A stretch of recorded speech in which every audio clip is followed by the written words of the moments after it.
Hola, mi nombre es Felipe Gavilán y en este video vamos a continuar analizando el libro de Clean Code de Robert Martin. Hoy vamos a hablar acerca del capítulo 10 que trata acerca de las clases. Vamos a ver qué es una clase, qué métrica podemos utilizar para determinar si una clase es demasiado grande y también veremos tres principios SOLID. El principio de responsabilidad única, el principio abierto-cerrado y el principio de inversión de dependencias. Así que vamos a comenzar. Como te decía, hoy vamos a hablar acerca de clases. Una clase básicamente es una estructura en la cual podemos colocar datos y funcionalidad. A estos datos típicamente les llamamos campos. Estos campos pueden ser públicos o privados. Los campos públicos son aquellos que el cliente de la clase puede utilizar desde fuera de la clase, claro está, y los campos privados son aquellos que son propios de la clase y que solamente la clase de manera interna puede utilizar. También podemos definir funcionalidad dentro de una clase. Con la funcionalidad podemos realizar acciones. Típicamente esas acciones involucran utilizar las variables internas, esos campos privados de la clase para ejecutar algún tipo de acción. La idea entonces de una clase es que nos permite encapsular funcionalidad en un solo lugar para que la podamos tener centralizada y las demás partes de nuestro software que necesitan utilizar esa funcionalidad pueden simplemente utilizar la clase. Entonces, ya luego de esa introducción, vamos a hablar acerca del orden de los miembros de una clase. Yo te hablaba de campos y te hablaba de funciones o métodos que son la funcionalidad de una clase, pero ¿en qué orden vamos a colocarlos? Típicamente el orden es el siguiente. En la parte superior de la clase colocamos las variables que son los campos, ya sean públicos o privados, luego colocamos si existe el constructor de la clase y finalmente colocamos las funciones. Primero las funciones públicas y luego las funciones privadas. La razón por la cual colocamos de primero las funciones públicas es porque entendemos que estas ofrecen el API de nuestra clase y es lo que las personas deben de leer si quieren entender de qué trata nuestra clase. Sin embargo, si quieren conocer los detalles de implementación de nuestra clase, pueden entonces acceder a los métodos privados de nuestra clase. Vamos a ver un ejemplo. Vamos a ver que aquí tenemos una clase llamada limitar peticiones middleware y aquí podemos ver que tenemos unos cuantos campos privados. Normalmente los campos suelen ser privados prácticamente siempre. Cuando queremos tener datos públicos en una clase utilizamos propiedades, que son como funciones las cuales se encargan de centralizar el acceso de la lectura y escritura de nuestros campos. Luego tenemos un constructor, el constructor único de esta clase. El constructor es opcional, claro está. Y vamos a ver que tenemos un método público, es el único método público de esta clase. Y luego tenemos métodos privados que ya tienen que ver con ciertos detalles que maneja nuestra clase. La idea es que, como vimos en un video anterior, para no tener métodos muy largos, los separamos en distintos métodos para así hacer nuestro código más legible. Entonces yo tengo este método público, invocar, el cual va a realizar un conjunto de acciones y se va a auxiliar de estos métodos privados que tenemos acá. Pero la idea entonces es que este es el orden recomendado por el libro para los miembros de nuestra clase. Vamos a ver entonces que el siguiente tema que tenemos es que las clases deben de ser pequeñas, pero ¿cómo sabemos si una clase es pequeña o es muy grande? Básicamente, la métrica que utilizamos es la cantidad de responsabilidades que tiene una clase. Cuando hablamos de responsabilidad, nos referimos a el fin que tiene una clase. ¿Cuántos fines tiene una clase? ¿Cuántas acciones distintas realiza una clase? ¿Cuántos detalles de implementación tiene una misma clase? Todo esto tiene que ver con el tema de la responsabilidad. Y la idea es, de acuerdo con el libro, que una clase debe de tener una única responsabilidad. Si una clase tiene demasiadas responsabilidades, entonces decimos que la clase es demasiado grande. No tiene que ver con la cantidad de líneas que tiene una clase, aunque si tenemos una clase de 3000 líneas, podemos inferir que esa clase tiene demasiadas responsabilidades. Pero el tema no es la cantidad de líneas en sí, sino la cantidad de responsabilidades, la cantidad de acciones que tienen que ver con cosas distintas que realiza nuestra clase. Vamos a ver un ejemplo. Vamos a ver que aquí yo tengo una clase, se llama procesador de tareas, ok, y la clase tiene un único método, procesar. Cualquiera diría, bueno, pero si la clase tiene un solo método, pues tiene solamente una responsabilidad, pero no.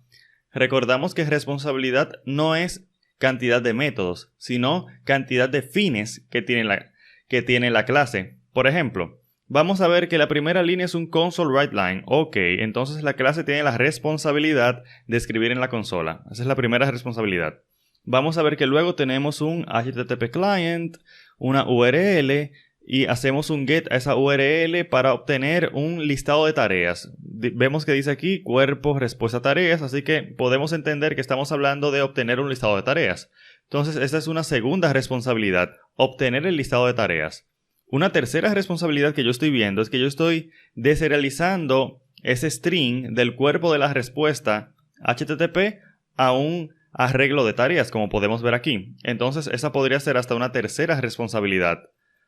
Vamos a ver entonces que también al final tenemos este stream writer, que lo que está haciendo es que me está permitiendo escribir ese listado de tareas en un archivo TXT. Ok, entonces yo estoy persistiendo las tareas que me devuelve ese web API en un archivo de texto. Entonces esa sería básicamente una cuarta responsabilidad.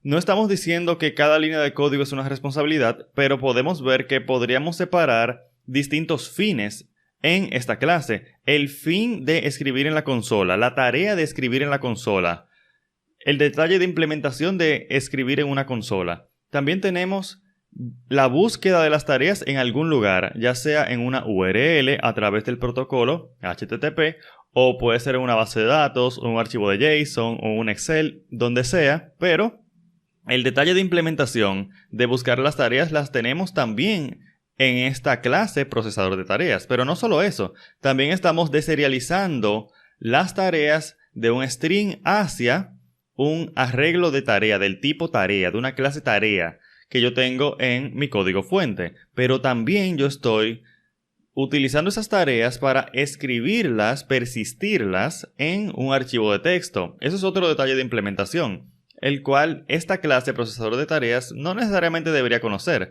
Entonces, a pesar de que tenemos un solo método, que es el método procesar, diríamos que ese método tiene más o menos 4 responsabilidades. Digo más o menos porque quizás ustedes podrían encontrar otras responsabilidades y no hay ningún problema con eso. Pero por lo menos yo estoy identificando 4 responsabilidades distintas.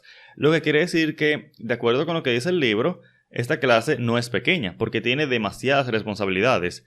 Y quiero aclarar algo, no se trata de la longitud de este método, porque si hacemos así, y yo refactorizo esta clase, yo he refactorizado la clase procesador de tareas, mira que es la misma clase, que hace lo mismo, mira, tiene un console write line, tiene obtener tareas, tiene también filtrar las tareas, y tiene también persistir las tareas.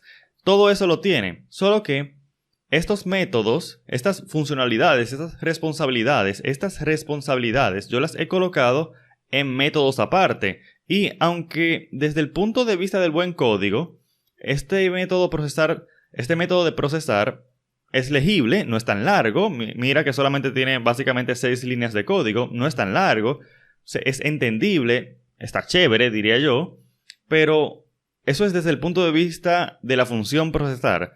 Pero desde el punto de vista de las responsabilidades de la clase como un todo, esta clase tiene varias responsabilidades. Las mismas que te mencioné anteriormente, que si filtrar tareas no completadas, que si persistir las tareas, que si obtener las tareas, que si escribir en la consola, etcétera, etcétera, etcétera.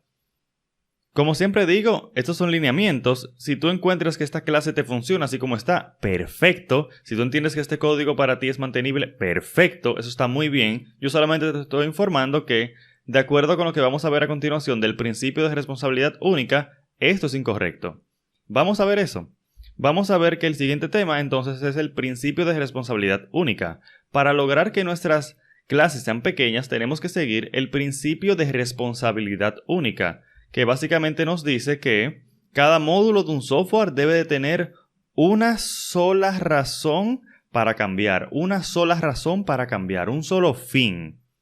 La clase que veíamos en un momento anterior tenía varios fines, que si escribir en la consola, que si persistir las tareas, que si obtener las tareas. Esos son cosas diferentes que no se supone que están relacionadas entre sí, aunque son parte quizás de un mismo algoritmo, pero el detalle de implementación no debería estar siempre en un mismo lugar, porque eso nos quita flexibilidad, como veremos un poquito más adelante.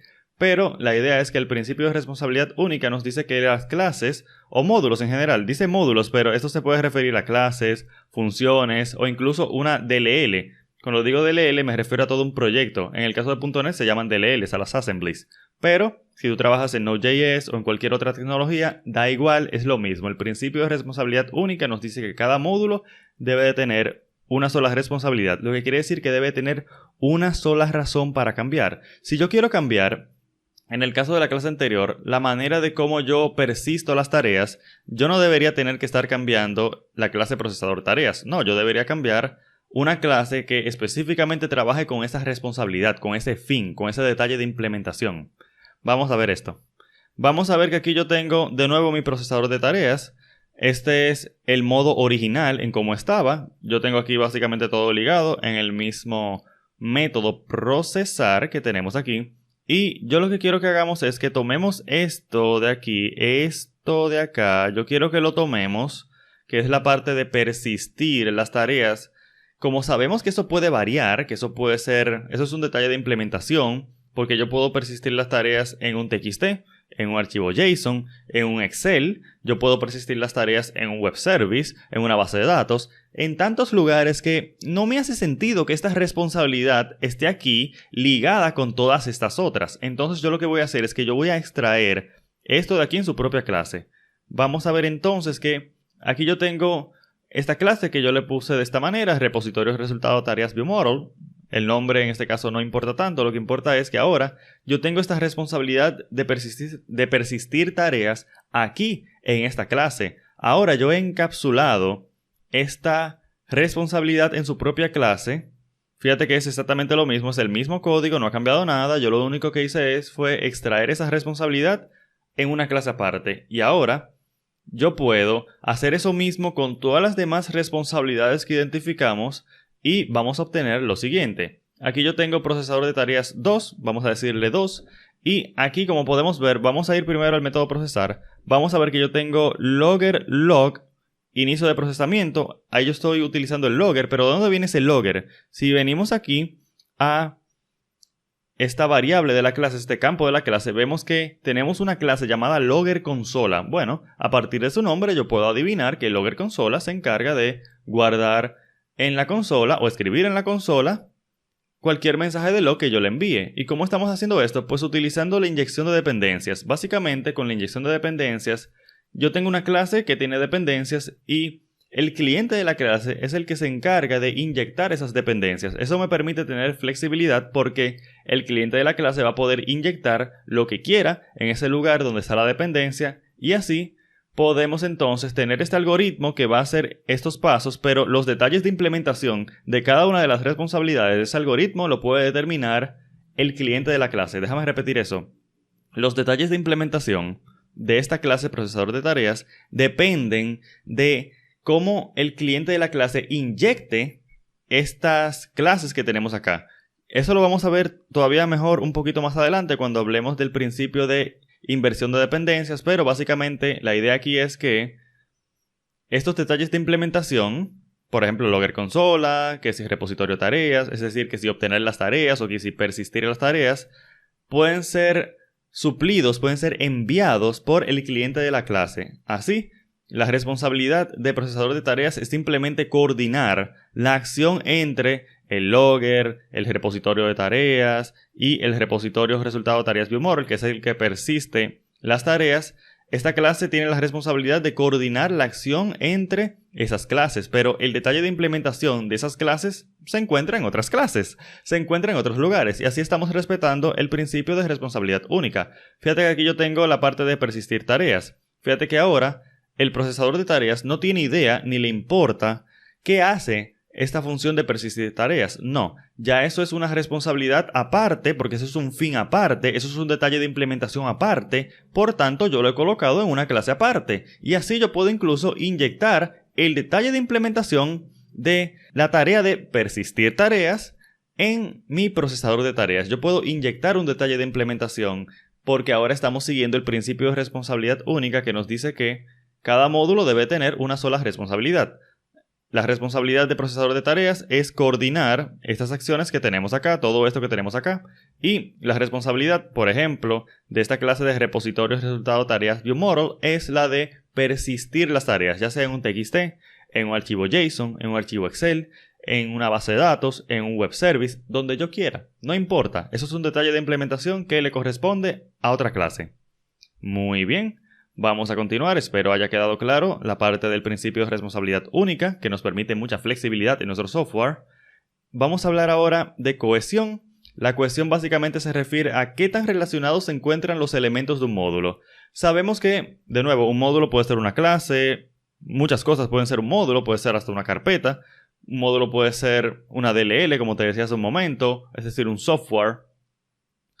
¿Qué tan relacionados se encuentran los elementos de ese módulo? Por ejemplo, si yo tengo una clase que se llama repositorio tareas, y en el repositorio tareas yo tengo métodos como obtener tareas, crear tareas, actualizar tarea, borrar tarea, cualquiera diría, bueno, sí, hay un buen nivel de cohesión, es decir, están relacionadas estas funciones porque tienen que ver con el mismo fin de trabajar con el CRUD de una tarea, leer, actualizar, borrar y crear tareas, son cosas relacionadas y está bien que las tengamos en la misma clase.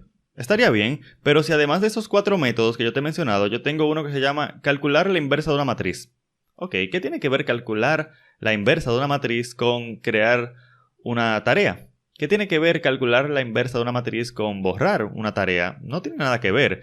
Mi repositorio de tareas no debería tener que estarse preocupando por calcular la inversa de una matriz. Eso no tiene sentido. Ahí estaríamos hablando entonces de una baja cohesión. Cuando tenemos una cohesión baja o baja cohesión es cuando los elementos de un módulo no se relacionan mucho entre sí, como eso de crear una tarea y calcular la inversa de una matriz, que son cosas que no tienen nada que ver. Pues eso es una baja cohesión. Si tenemos una alta cohesión, en donde tenemos los elementos de un módulo relacionados entre sí, que tienen que ver con lo mismo, entonces podemos hablar de una alta cohesión. Idealmente, si seguimos el principio de responsabilidad única, vamos a tener clases o módulos en general, vamos a tener módulos los cuales van a ser de alta cohesión, porque los elementos del módulo se van a relacionar entre sí. Otra cosa que podemos analizar con el tema de la cohesión, que te lo decía hace un momento, son las carpetas. Si tú tienes una carpeta en la cual tú tienes, por ejemplo, digamos, entidades, que son clases simplemente, las cuales van a ser persistidas en una base de datos. Si tú tienes entidades, y tú tienes una entidad actor, una entidad película, una entidad género de película, una entidad cine, cualquiera diría, bueno, pero esas cosas no tienen que ver mucho entre sí. ¿Qué tiene que ver un género con un cine? No tiene sentido. ¿Por qué lo estamos ligando a la misma carpeta? Idealmente, según el principio de cohesión, es decir, según la recomendación de cohesión, deberíamos guardar esas cosas en sus respectivas carpetas. Por ejemplo, una carpeta de cines. Y en la carpeta de cines deberíamos tener un controlador de cines, la entidad cine, el DTO de cine, un servicio de cine si es necesario. Es decir, todo lo relacionado a cine en una carpeta cines. Y no tener esta división donde tú tienes un controlador que tiene todos los controladores y tú tienes una carpeta entidades que tiene todas las entidades y una carpeta DTOs que tiene todos los DTOs. Y entonces cuando tú quieres trabajar con cines tú vas a tener que estar saltando de una carpeta a otra porque tú tienes todos tus archivos relacionados con cines regados en distintas partes del directorio de tu software. Eso es algo que en lo personal yo nunca he hecho. Lo he leído como una recomendación y es algo que quizás algún día me anime a hacerlo así solamente para ver cómo yo me siento, para ver si me gusta. Pero realmente creo que es algo que tiene sentido porque a mí me ha pasado que yo estoy trabajando, por ejemplo, con un controlador, digamos, de actores y entonces yo tengo que estar abriendo distintas carpetas para encontrar todo lo relacionado con ese controlador de actores. Cuando si yo tuviera una carpeta de actores donde yo tenga todos los relacionados a actores en esa carpeta, sería más fácil porque tendría todo cerca, tendría todo lo que se relaciona cerca. Y ahí tendría una alta cohesión. En esas carpetas yo tendría una alta cohesión porque los elementos de la carpeta van a estar relacionados entre sí. No voy a tener disque cine en una misma carpeta con actor en la misma carpeta, con género de películas en la misma carpeta, etcétera, etcétera, etcétera. Es una recomendación que hago, o por lo menos es una idea que lanzo en caso de que quizás te guste y a lo mejor quieras utilizarla en un futuro desarrollo, si no es que ya lo estás haciendo, claro está. Vamos a ver una métrica que el libro nos da para ver si tenemos una cohesión alta o baja en una clase. Nos dice que, por ejemplo, aquí en procesador de tareas, si tú tienes un método, en este caso procesar, puedes tener más, claro está, pero aquí tenemos solamente un método. Si tú tienes un método y este método no utiliza, por lo menos la mayoría de las variables de los campos que tú tienes en la clase, quiere decir que quizás tú tienes una cohesión baja. ¿Por qué? La lógica es la siguiente.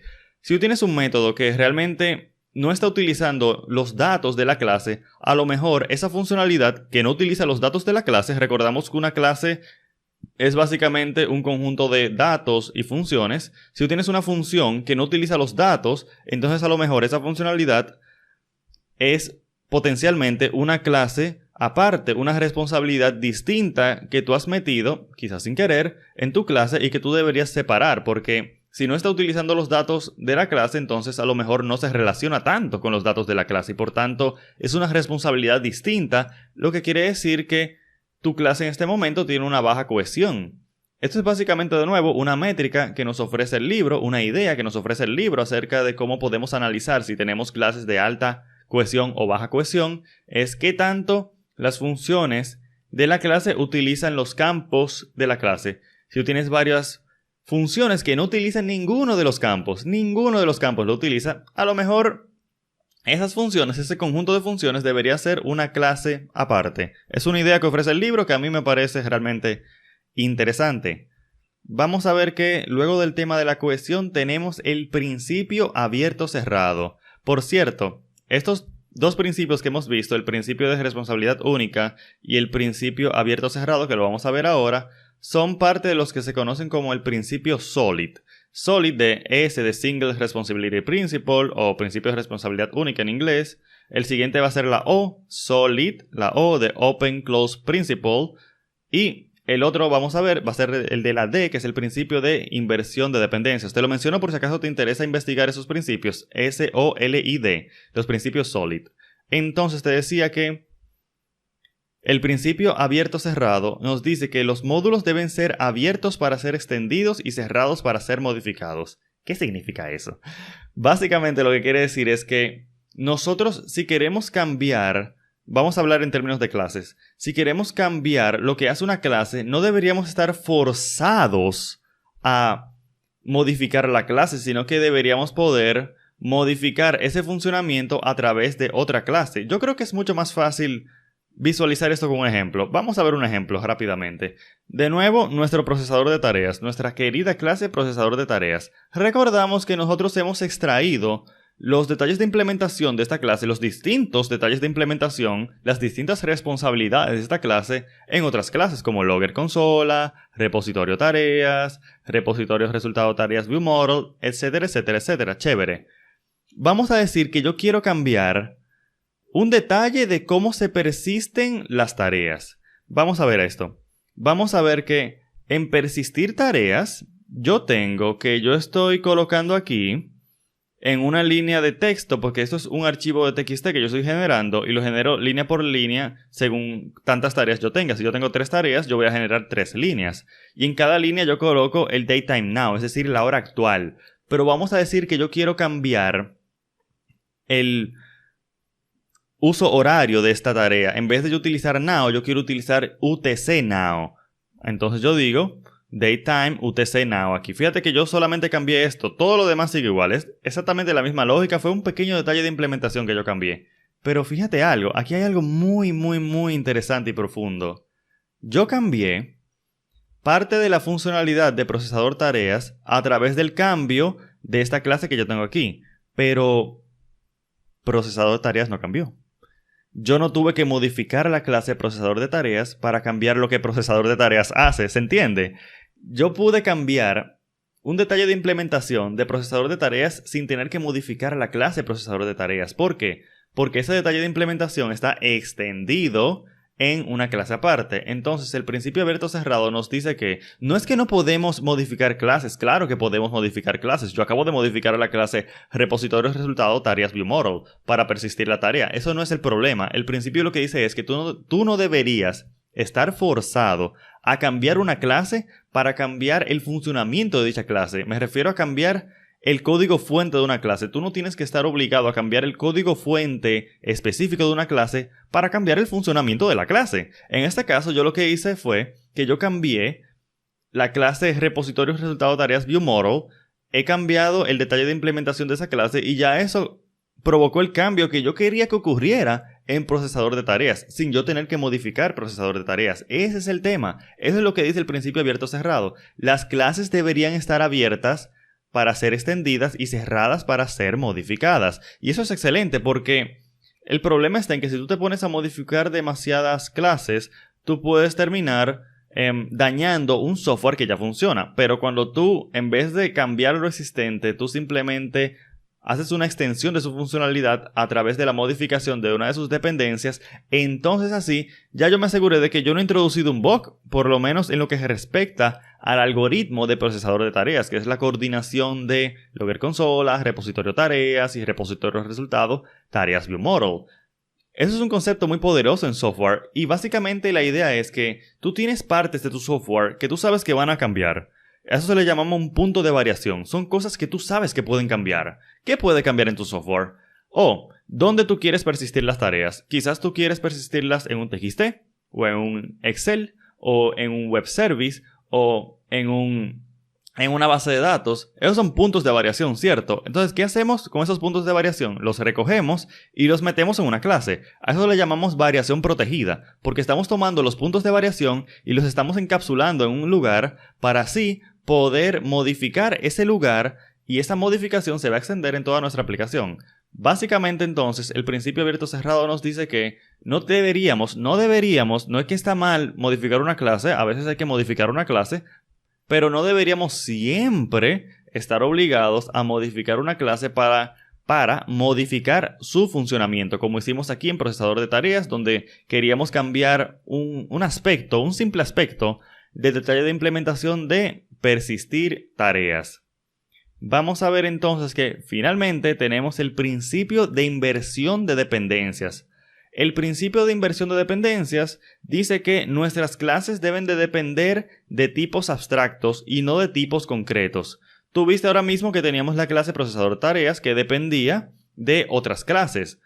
Según esto, no estamos cumpliendo el principio de inversión de dependencias, que es el último principio SOLID. Esta es la D de los SOLID, S-O-L-I-D. Esta es la D, porque es en inglés Dependency Inversion Principle o principio de inversión de dependencias. Entonces, estamos dependiendo de otras clases y el principio nos dice que no debería ser así, porque una clase es un tipo concreto, pero se nos recomienda que dependamos de tipos abstractos. ¿Pero a qué nos referimos con abstractos? Pues pueden ser clases base abstractas o también pueden ser interfaces. Fíjate que aquí yo tengo otra manera de decir esto, es que nuestras clases deben de depender de clases base, típicamente clases abstractas, o interfaces. ¿Por qué? Porque esto nos da la flexibilidad de poder cambiar el detalle de implementación en tiempo de ejecución, que es diferente a lo que hicimos en el ejemplo anterior, que yo tenía la clase esa de persistir las tareas, que yo cambié el DayTimeNow por DayTimeUTCNow. Sí, ok, eso está bien, pero yo tuve que modificar una clase existente. Si yo hubiera tenido una interfaz, yo simplemente podía crear una nueva clase, dejar la clase anterior intacta y utilizar la nueva funcionalidad en algunos casos, y la funcionalidad anterior se podía mantener en caso de que realmente la necesitáramos. Esto es útil, por ejemplo, en lo que vamos a ver a continuación. Vamos a ver primero cómo aplicar el principio de inversión de dependencias. Aquí tenemos nuestra famosa y querida clase procesador de tareas. Estamos dependiendo de tipos concretos como logger consola, repositorio tareas, repositorio resultado tareas viewModel. Estos son clases, no son interfaces ni clases abstractas, son clases, tipos concretos. Para poder utilizar el principio de inversión de dependencias, yo usualmente utilizo interfaces. Entonces lo que vamos a hacer es que vamos a cambiar rápidamente y vamos a ver que ahora tenemos un iLogger. Es una interfaz que yo he creado para esconder todo lo que tenga que ver con login detrás de esa interfaz. Del mismo modo iRepositorio tareas y del mismo modo iRepositorio resultado tareas viewModel. Es decir, yo he cambiado la dependencia de un tipo concreto, que eran las clases, a un tipo abstracto, que en este caso son las interfaces. Y fíjate que mi código no cambió en nada. Yo tengo logger.log, repositorio tareas.obtener tareas, y aquí yo tengo .persistir tareas y le paso las tareas. Es decir, prácticamente mi código no cambió. Yo tuve que cambiar lo del constructor y obviamente estos campos que yo tengo acá, el tipo de datos de los campos, eso está bien, pero después de ahí más nada cambió. Procesar se quedó exactamente igual. Y eso es parte de lo chévere que es aplicar el principio de inversión de dependencias, y es que usualmente no hay que hacer demasiados cambios en tu código, es simplemente un tema de, ya si tú estabas utilizando la inyección de dependencias, entonces cambiar esa dependencia de un tipo concreto a un tipo abstracto, como en este caso son las interfaces. Y te decía que hay una utilidad bien chévere con esto. Mira por ejemplo el iLogger. iLogger anteriormente era para guardar en la consola, ¿cierto? Pero yo no estoy obligado a guardar un log en la consola. Yo podría guardar en una base de datos, yo puedo guardar en un TXT, yo puedo guardar donde yo quiera. Y ahora es tan fácil hacer ese cambio porque yo simplemente tengo que inyectar. Recuerda que estamos utilizando inyección de dependencias, donde se supone que el cliente es el que inyecta el detalle de implementación. ¿Te acuerdas que te dije eso? Que el cliente inyecta el detalle de implementación en la clase.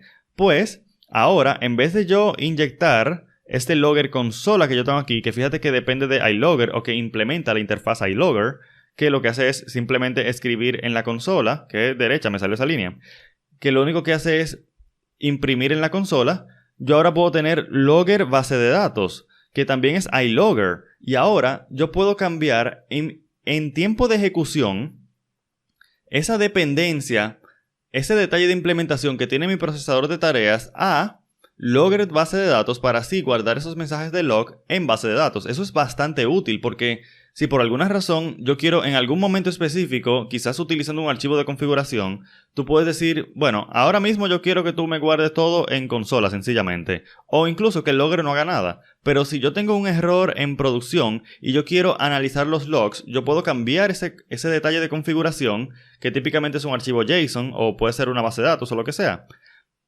Esa configuración tú puedes cambiarla en un solo lugar y eso se va a propagar en toda tu aplicación, y entonces toda tu aplicación va a utilizar el logger de base de datos para empezar a guardar los mensajes de log en la base de datos, lo cual es genial porque te permite tener centralizado en un lugar cómo tú vas a propagar el mecanismo de logging en toda tu aplicación.